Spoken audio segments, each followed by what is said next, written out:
Let us share words about love, understanding that it is only possible to reach love through forgiveness. Love is our meaning, bestowed in creation. Let us remember that at the origin, the Creator lovingly extended Himself in His thought and created a being like Him. That thought is a spirit, our identity, and that love, the only love there is our meaning. However, we are lost in a dream where the only being of creation perceives itself as fragmented, denying God, truth, love, and life. In this dream, love is unknown because it has been replaced by the illusion of love, which governs all illusions, in which love is invoked and proclaimed, romantic relationships, family, and infatuation, especially. This is largely reflected in literature, art, particularly music and poetry, television, education, and more. It is, therefore, important to share words to clarify the true meaning of love. The meaning of love lies in oneness. Oneness resides in our perfect equality.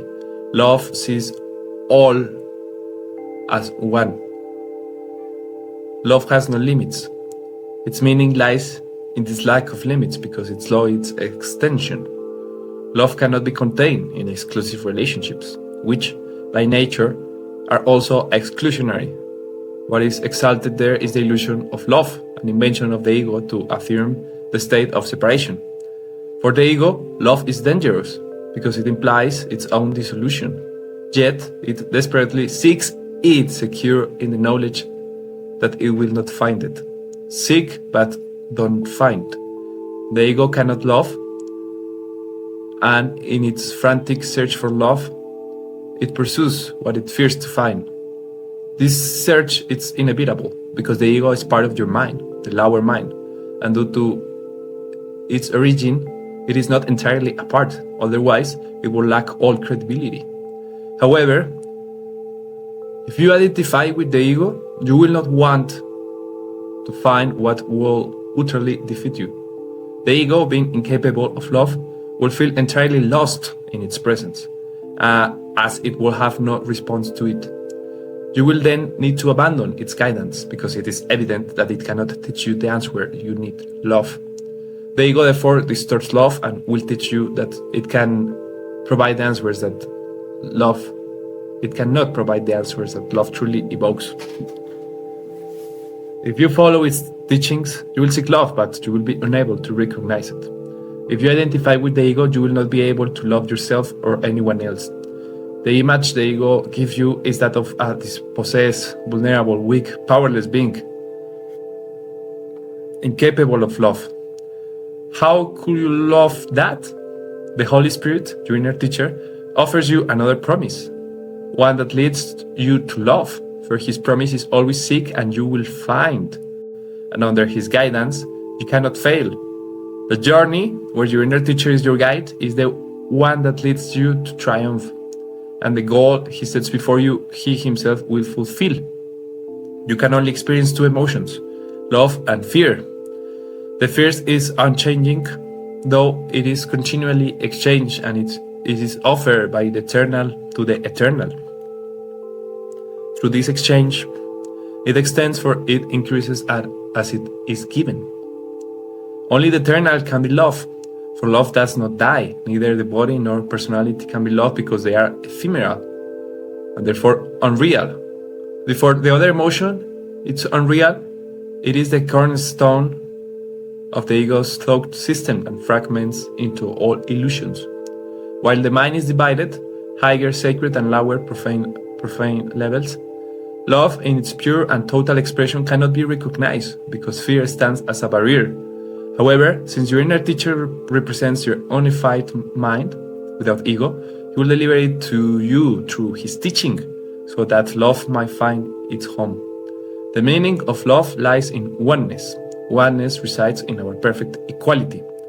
The journey, where your inner teacher is your guide, is the one that leads you to triumph, and the goal he sets before he himself will fill. You can only experience two emotions, love and fear. The first is unchanging, though it is continually exchanged, as is it offered by the eternal to the eternal. Through this exchange, it extends for It increases as it is given.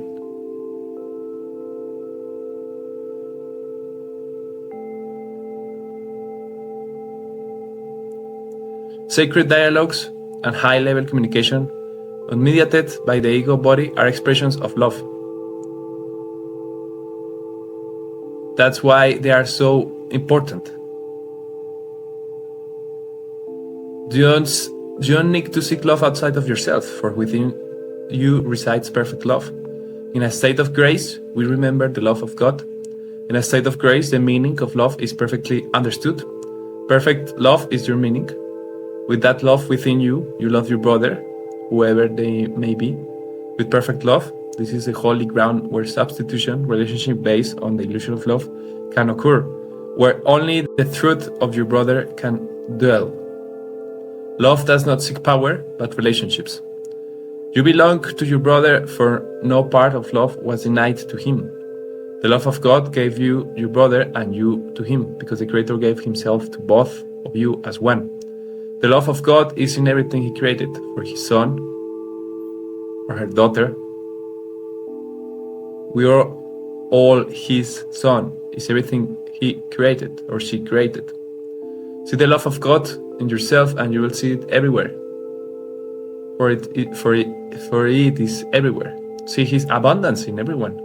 You will know that you are in him or her along with all of your brothers and sisters.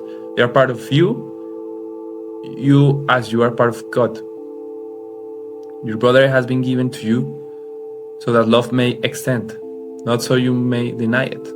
Do not exclude anyone from love, or else you'll be hiding a dark place in your mind where the Holy Spirit is unwelcome. What you don't give, you lose. If you don't give love as it is, you lose it and deny it to yourself. What separates you from your brother is the world, which you have invented and projected from the ego. Your brother is exactly as God created him. And this is what saved you from a world he did not create. She did not create. God, our Creator, loves us all equally because he or she sees us as one being, the being he or she created. God does not establish special relationships with anyone. Every special relationship is of the ego. Love waits for you. And you, what are you waiting for? Love is the center of life. Life cannot exist without love. Love can only live in peace. To love, you must be happy. The only possible state of fulfillment is love. What God loves will always be safe. Love is freedom. You do not love those who you try to imprison, whether it is your partner or your children. Since love is within you, you have no other need than to extend it. Love is light. It does not admit shadows. No pain, no sacrifice, no suffering, no conflict, no anxiety, no anguish, no greed, no lust, no vanity. Private or intimate thoughts exclude love because they take refuge in the shadows. Love is always present, here and now. The authenticity of love lies in loving as God does, for there is no love but his or her. The meaning of love is his meaning, as is yours. Love is the present because it is eternal. Love can only give, and what is given in his or her name manifests in the most useful form possible in a world of forms. Only love can live in the light. Everything else can only disappear. The nature of love is to see only the truth, where it sees itself and merges with it in the holy union. The love of God, Source, Creator, transfers to the love you must show your brothers without interference, for they are one.